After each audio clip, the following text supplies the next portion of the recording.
بسم الله الرحمن الرحیم. دعا جهت طول عمر.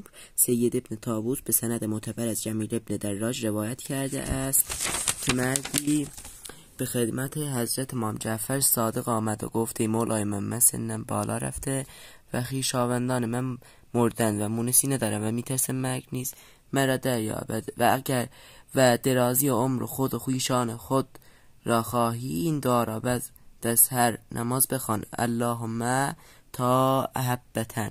راوی گفت چون بر این دعا مداومت کردم چندان عمر یافتم که از زندگانی ملول شدم.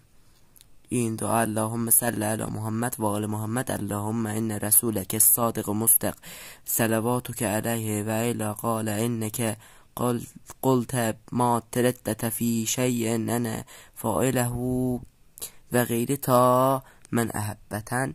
لطفاً بخوانید تا طول عمر بیشتری داشته باشید. لایک و ساب یادت نره.